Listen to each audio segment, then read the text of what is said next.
Hello and welcome to Reading the Game, the show where I read the game, you get to listen to me read the game, I get one of my 10,000, and we all get to learn something about our favourite games. We're back with some Genshin Impact, and I random rolled again because I have 10 books currently in Genshin Impact, and for some reason it gave us the second Hilichurl book, which is here with the Hilichurl Ballad selection, which is actually very short, so this is going to be a short video.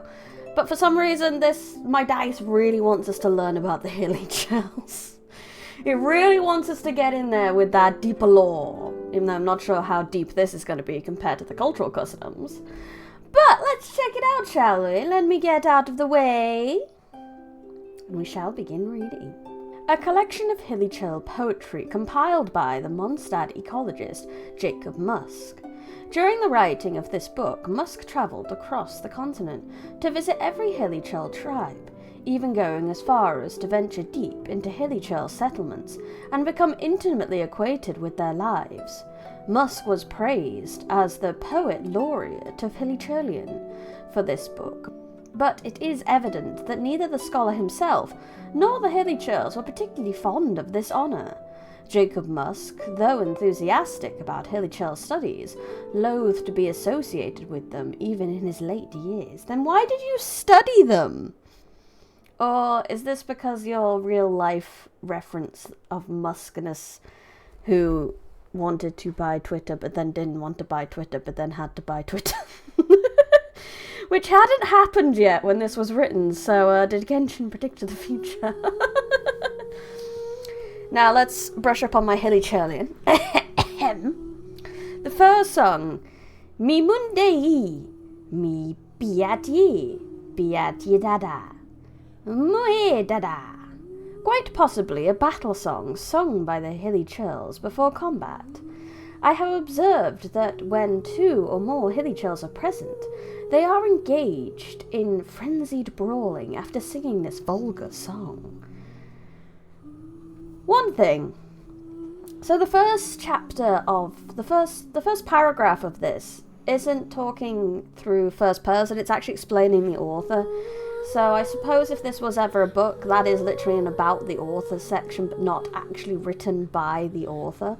It could have been written by the author, but it seems very strange that it suddenly jumped to first person and his actual thoughts rather than after talking about himself in the third person.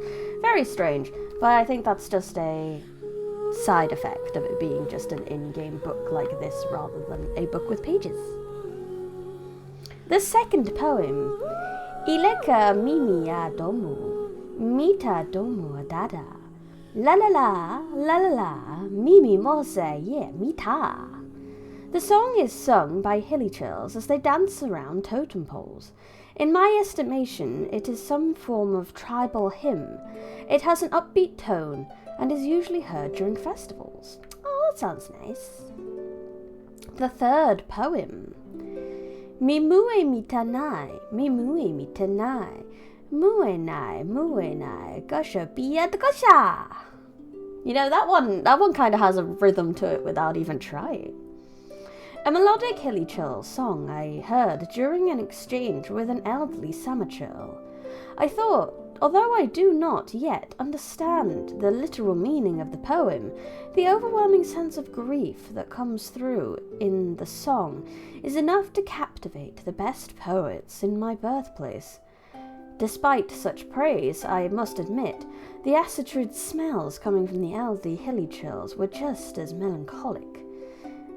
And just as overwhelming. This is so weird. He clearly dislikes Hilichurls, but he's still studying them. Mr. What is his whole name again?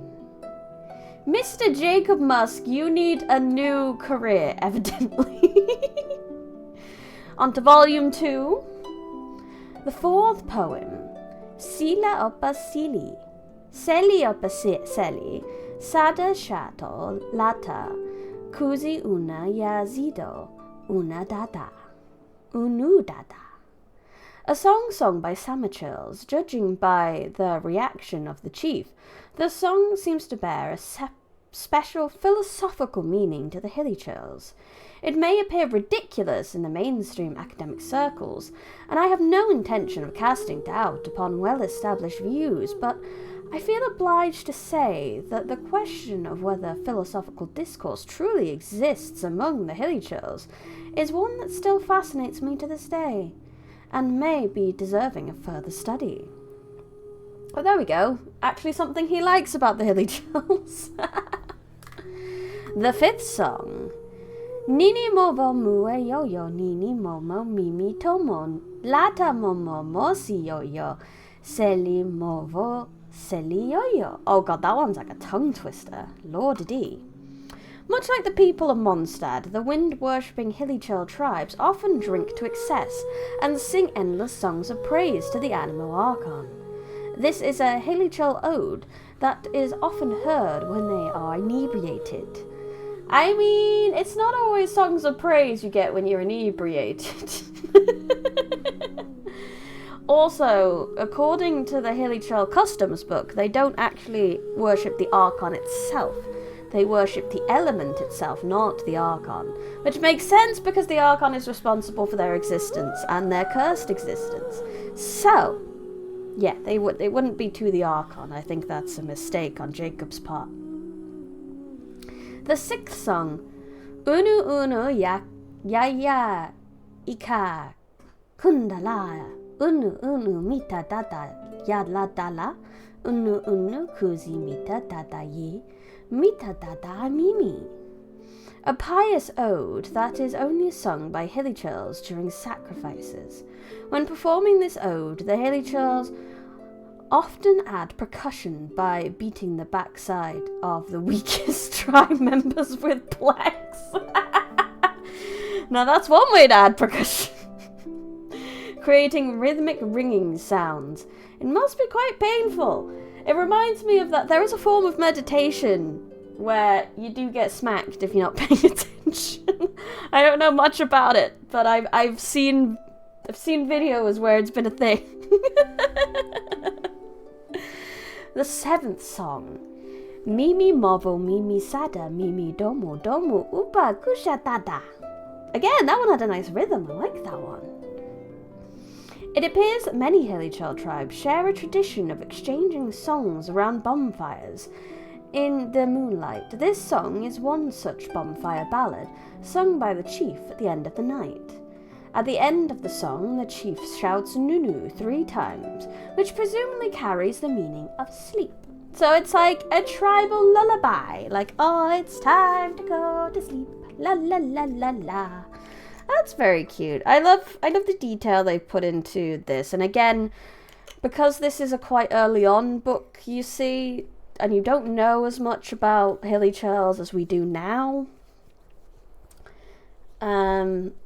it's very interesting the amount of thought they've put into these world mobs. Like I said at the time, meant nothing to us. They were just these weird little goblin things that we just beat up all the time. We needed their masks to level stuff up, and here we are getting quite a bit of detail into their culture and their belief systems and things like that, and it really set things up very well for later on plot.